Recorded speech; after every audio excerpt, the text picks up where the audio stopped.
every now and again at these shows I catch up with someone who I've spoke to previously. Not that long ago I was having a chat with Barrie here on Drive It Day. Indeed, yeah. With the Volvo P1800. Yeah, a rare one, the old 62 one. Yeah. And I vowed I would never sell it, but then again, if the right person came along at the right time with the right price, then I'd let it go. Yeah, and after many years of ownership, somebody did come along with the right price, and now rather than a Volvo we've got a Stag. Yeah, it's something that I've wanted for a long time. I've always fancied a Stag, but my commitment was to the 1800 because I'd always had them, and since 1985 I've had the 1800s, so it was a car that I was grown up with. Children, you know, as children we all looked at the Saint on the telly and everything, and that's the car I wanted, and that's the car I got. But you've liked the Stag for quite a while as well. Is this the first one you've had? It's the first Stag I've had, and it's unbelievable. It was bought from a deceased estate, and I just had the nod on the car. I was told about it, and so I went all the way to Anglesey, and it had been parked up for a number of years, so we took a trailer with us, and spent with about 4 or 5 hours with the car, checking everything over and checking out, making sure all the oil was journals and everything were right, and it was all running. I took it down the lane and back, and it was fine. The brakes worked okay. So I said to my brother-in-law, you know what, I'm going to drive it back. Yeah. And I did, all the way back to Huddersfield. It never missed a beat. And a car that's been stood for? And a car that's been stood for, I think it was 9 years. Right. That's when it was 2014. 2014. Last time on the road. Yeah. Yeah. So I know. And it certainly sounds sweet as a nut as well, doesn't it? It sounds lovely. I opened it up for you a bit earlier on, didn't I?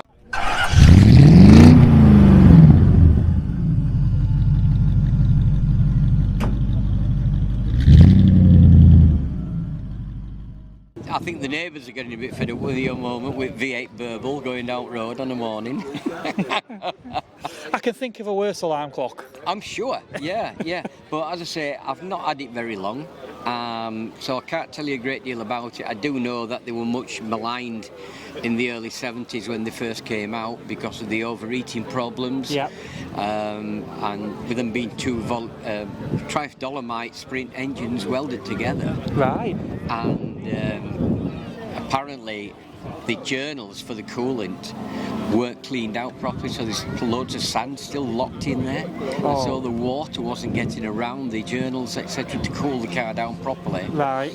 And it wasn't for a while that I've been told this. I don't know exactly how true it is, but it was the engines were getting so hot that the heads were welding to the heads. The engines, and that's why a lot of people changed the Stag engines, the Rover engines, didn't they? To Rover V8s. Yeah. And a lot of them still have the Rover V8s. Is this a Triumph engine? This is a Triumph engine, yeah. Right. And they're probably quite unique in that sense now then. Indeed. And the engine was actually built by the chap that owned it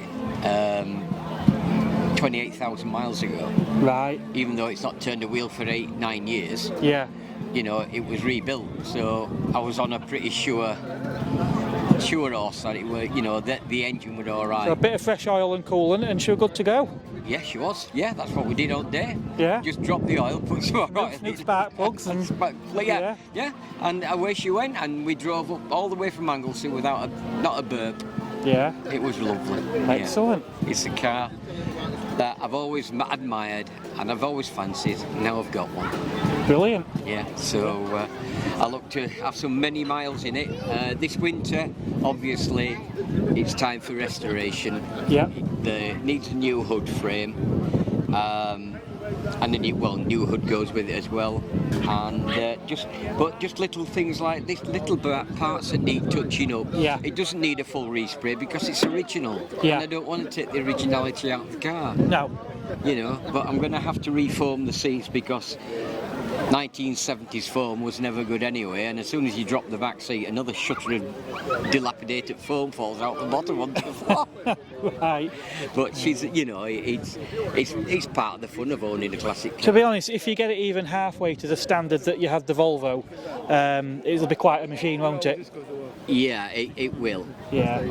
Well, that's smashing. Thank you very much. All right. Well, thank you, Mark. Cheers. And it's nice to see you again. Likewise. And if I do see you again, I will still have the same car. All right. Well, the other one was with you for a while, weren't it? Was, So yeah, 25 years that one. Yeah. Yeah. Yeah. All right, Mark. Excellent. Thank you. Thank you. Cheers.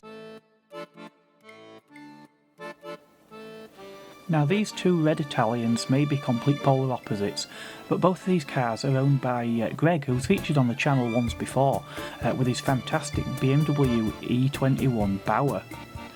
Now, we took some of this B-roll footage with the intention of returning a little bit later in the day, once Greg had settled in at the show, and doing another interview.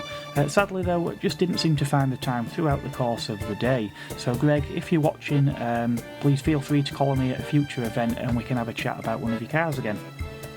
So the 355 really was the dream supercar for many of us back in its day. Not all Ferraris are as great to drive as what they may look, but the 355 was the one that broke the mould, retained many of the good looks of its predecessor, the 348, but under the skin was a much more technologically advanced car, with 5 valves a cylinder and a 6-speed gearbox being just some of the changes made over its predecessor. But if V8 supercars are still a little bit out of your reach, well then fear not, because next we're going to be taking a look at another dream car that's a little bit more affordable, or it certainly was in its day, and it just may well be the car that you always promised yourself.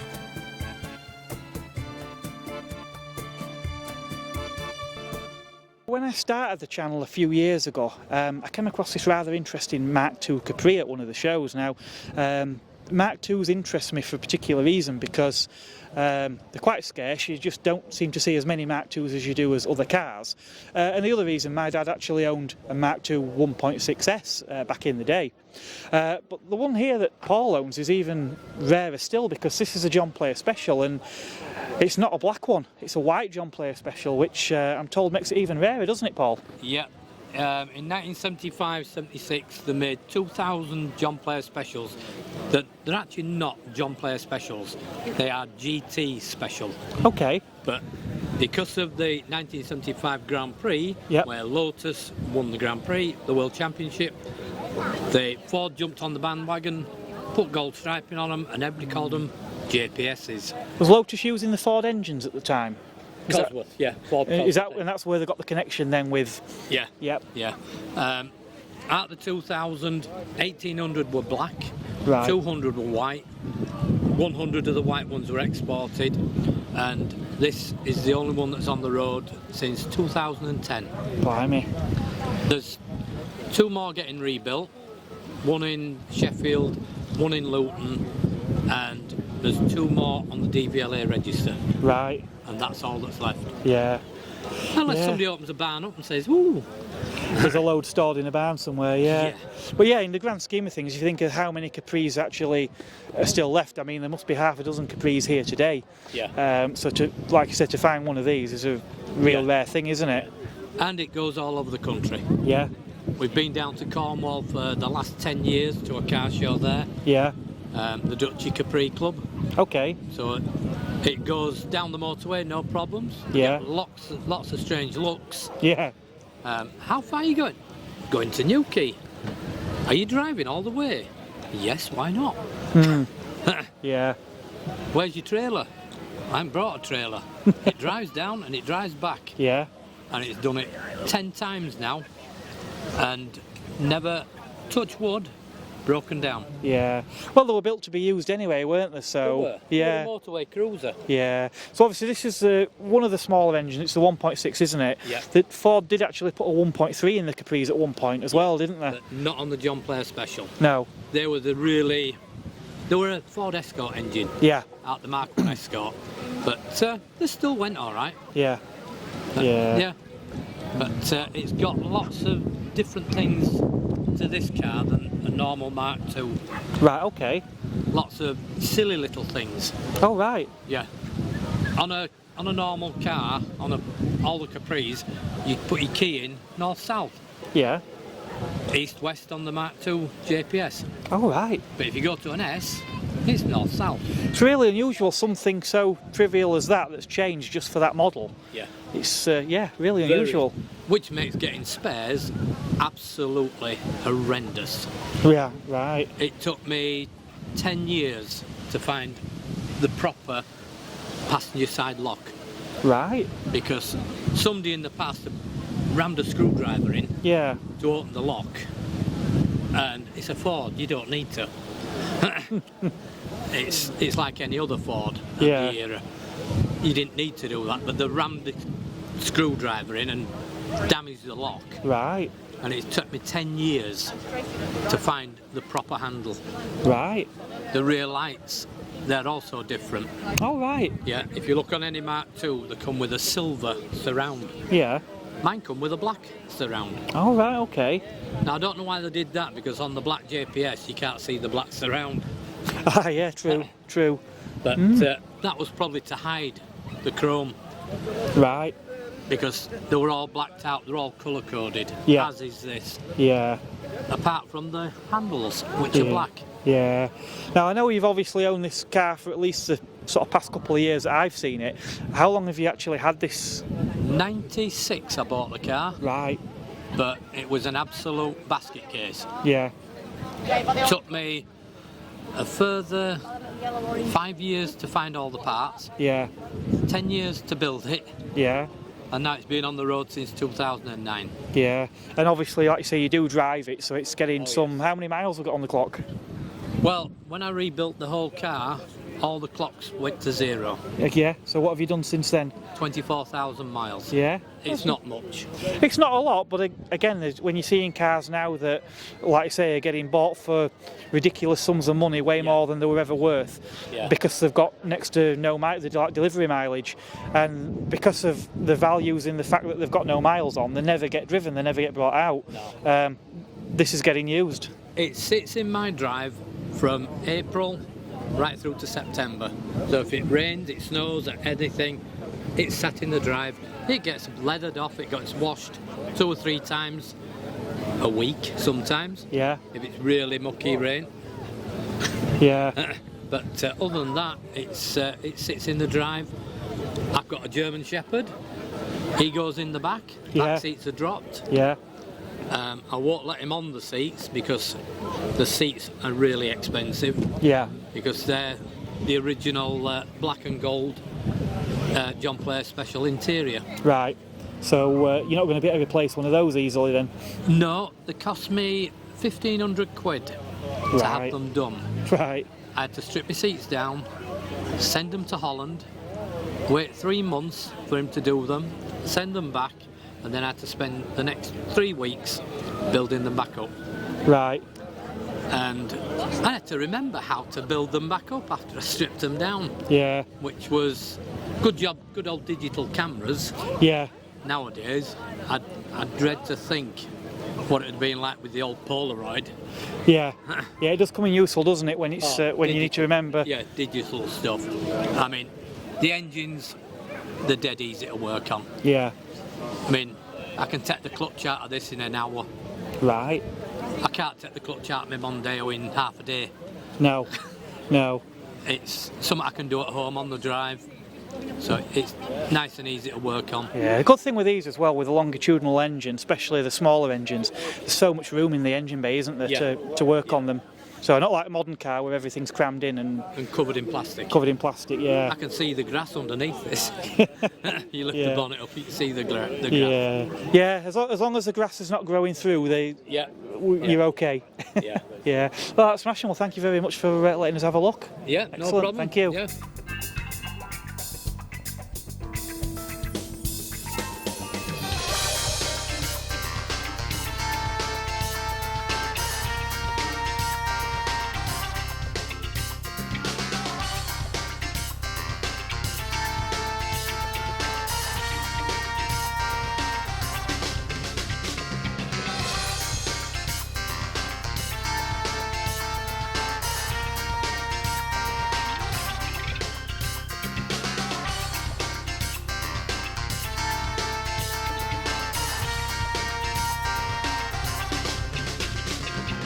was recently at a show.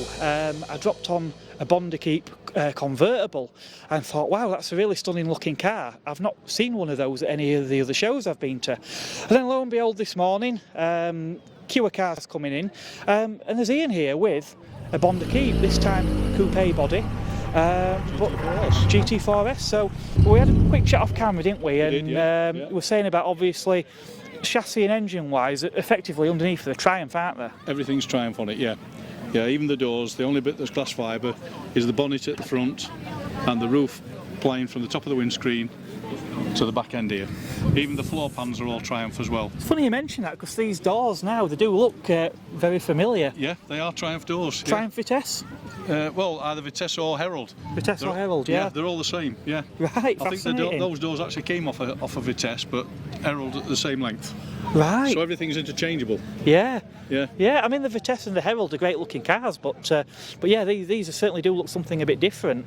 I think that was the general idea in the first place, actually, just to sell the same vehicle, but to make it look a little bit different to what everybody else was selling on the market at the time. Yeah. Yeah. Now you mentioned it weren't just a Triumph running gear. You were saying about how the cars were sold and serviced through Triumph dealers, weren't they? They were indeed, yes, yeah. Which was forward thinking, really, in 1959 when you think about it. Yeah. They think it's a modern thing to do these days, but they were doing it back then, so... Yeah.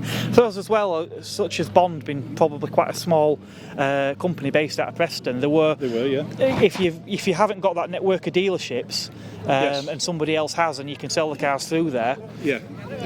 Yeah, that it gave them the benefit to a bigger market. Although I was speaking to someone here today who had a Triumph dealership, and he said they had them in but never sold one. Oh right. so it just, I think it's just how it goes, really. Yeah. Yeah, I don't know. I mean, in period, what price-wise, how would they have fared compared to, say, a Triumph sports car of the day?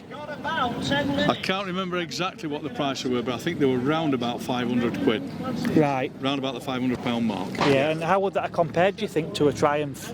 Herald, I wouldn't like to say. Yeah. I had all the paperwork, actually. I knew it all on, but you forget it over a period of time. It's funny sometimes, you look at cars like some of the Italian cars that ended up being more expensive than E-Type Jaguars.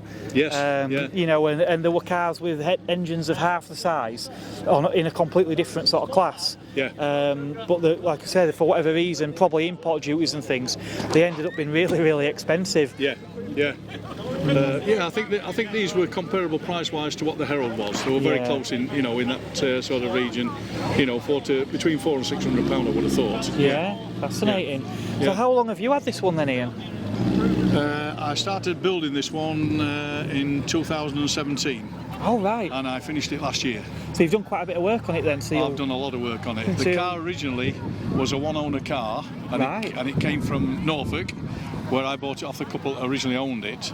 But when I got it back to Yorkshire, unfortunately the chassis was broke in half, there was no floor pans, all the front bulkhead was rotted away, so I've had to replace virtually everything on it, even putting new floor pans bonding them into the actual glass fibre bodywork. Right. So there's been 5 years of work on it. I suppose that's the thing with the glass fibre car, they can hide the rot quite well, can't they? They can in the bottom half, yeah, because obviously you look at the top half, the only bit you would notice that would be rotting would be the door bottoms. Yeah. And the sills themselves, but the rest of it you wouldn't notice, until they actually got underneath it or took the seats and everything out. We did about 3 shows in it last year, and I think we've done 4 so far this year. That's all. Yeah, I'm still getting used to it. Is it just the shows it comes out for then, or does it ever go out for anything else? I do sometimes use it midweek. I'll just drive around in it, around the village where I live.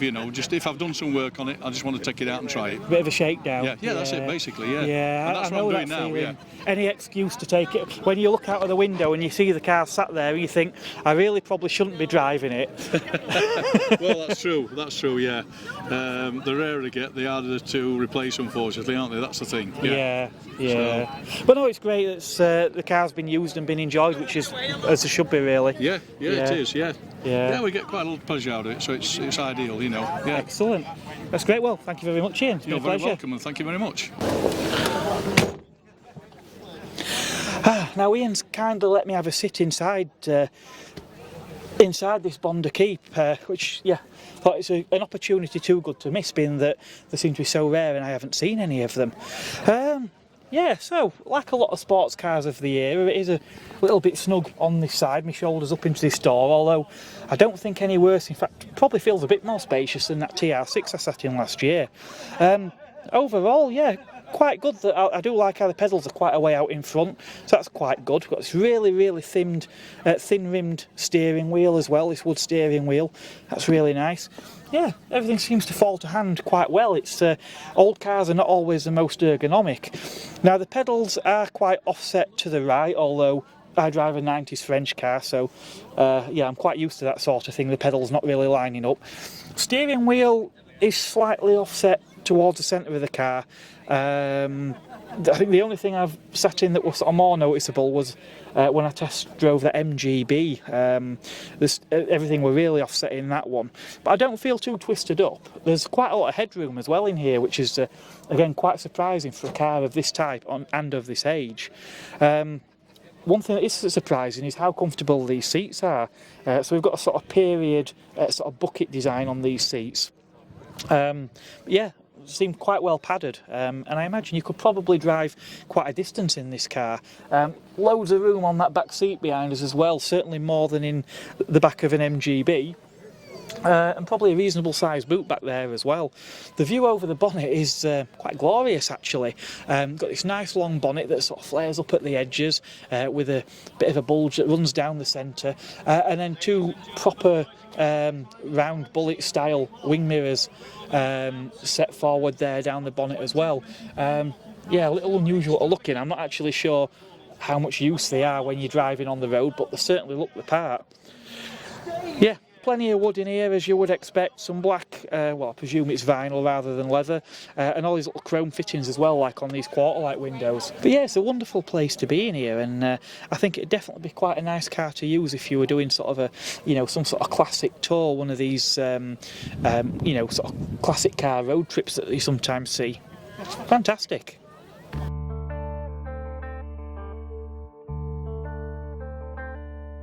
Some vehicles always stand out in a crowd, but few make a bolder statement than this pink Cadillac, and certainly many don't make such a statement 60 years after production. This particular Cadillac is a 1961 Fleetwood 60 Special. The 60 Special name was often used to denote Cadillac's most luxurious models. This particular version from 1961 uses a 6.4 litre V8 engine. Much of the styling influence was aped in the UK, though often with much smaller engines. Cars a little bit like the next vehicle. Steve here is a proud owner of this lovely Sunbeam Rapier. Stunning looking car. There aren't very many of these about at all. I have seen another one previously, but you really just don't see that many of these at these sort of shows. Steve, tell us a little bit about this delightful car. Well, it's a 1959 Series 2 Sunbeam Rapier. It's called the first of the fins. Okay. Because, as you can see, the fin at the back. Yeah. It was produced between 1959 and 1960. Right, okay. For 1 year only. Oh, smashing. Obviously, it's a roots car with a full heritage certificate. Yeah. Stating that everything is original and true. It's basically its birth certificate. Yeah. So, yeah, so everything on it is exactly perfect and as should be. Excellent. As far as I know, there are only 3 left of this in this colour combination of the Series 2. So she's quite a rare car. Do you know what colour this is, by the way? Yeah. Yeah. The colour is Windsor blue over Corinth blue. Right. With the matching wheels. Yeah. Which is all correct and as should be. Yeah. It's a nice combination. I mean, I think the other one I saw were a two-tone green, but the cars really do wear it well, don't they? The cars look stunning in the two-tone colour scheme. Yeah. It's a real feature of the car. Yeah. And to say, you know, back in 1959, when this car was made, it was £1,430, 17 shillings and sixpence. That were a lot of money. That back in the day, when you think you could buy a house for £2,000. Yeah. this was quite an expensive car. Well, I don't think even E-types were a couple of thousand, weren't they? I'm not quite sure about that, but I mean, this is like nearly 65 years old. Yeah, yeah. So, yeah, quite an unusual design back in the day. Yeah, I think there was elements of some of the British cars aping the designs of the larger American cars, weren't they, back in the 50s? Yeah, this is a nod to the American. Yeah, the fins especially. With the fin at the back. Yeah, I notice it's also a pillarless design, isn't it? We've got this pillarless coupe with these windows that drop down in the back. It's a stunning car. I mean, the interior and everything. You can see why it was such an expensive car back in its day. The attention to detail on it is really, really something. Yeah. I suppose back in the day it would be the likes of maybe a doctor or a solicitor who could probably afford one of these. Yeah. The ordinary man in the street, it was a little bit above his league. Yes. It was a car to aspire to then. Yeah, I mean, back in the day, my father was his dream car. Right. Could never afford one. And I loved them. And I always said, if I ever get to a period in my life where I can afford one and a good one, I'll buy one and I'll fulfil his dream. Yeah. And I'll fulfil my own dream. And I've been lucky enough to do that. Yeah. With this. Yeah. Now we call the car Bluebell. I think nostalgia is a powerful thing. I mean, the car I've bought today is like one that my father owned in period, but it's either cars that we wanted when we was younger and we didn't have, or cars that a family member had, or a car that we maybe had and wish we'd never let go. Absolutely, yeah, and that's exactly why I've got this car. It's a nostalgia thing. Yeah. Has it been with you a while then, Steve? No, I've been lucky enough to. I got it at the beginning of the year. Oh, right. But I've been looking for it for a long, long time. Yeah. But I had to wait for the right one to come along. Yeah. And when it came along, I just jumped in, feet first if you like. Yeah. And bought it. Well, hopefully it's been well worth the wait. Oh, absolutely fabulous. Yeah. Yeah. I absolutely love the car. Yeah. So what powers this car then, Steve? It's got a 1500cc engine in it, that's all. Not a large engine. 4-speed manual. Yep. 73 brake horsepower. Which is enough. It's enough. It will keep up with modern day traffic without any problem. Yeah, which is all you need really, isn't it, in a classic car?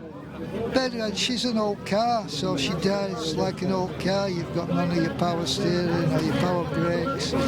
It's just a lovely thing just to tootle along the country lanes on a sunny day, putting smiles on people's faces. Yeah. That's exactly what she does. Well, somebody once said to me about the satisfaction of even driving a powerful car slowly. But yeah, I think with some of these classics, the satisfaction you'll get pootling along in one of these just wouldn't compare in a modern car, would it? Oh, absolutely not, no. And, it's so rare to see on the roads. People are just turning their heads and waving and smiling. And, that means the world to me. Yeah.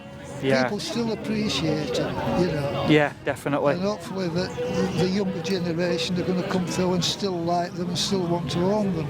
Yeah, well, I mean, I didn't really know much about them, and it certainly caught my eye. So, yeah. Well, that's excellent. Well, thanks very much, Steve. I've really enjoyed having a look at this one.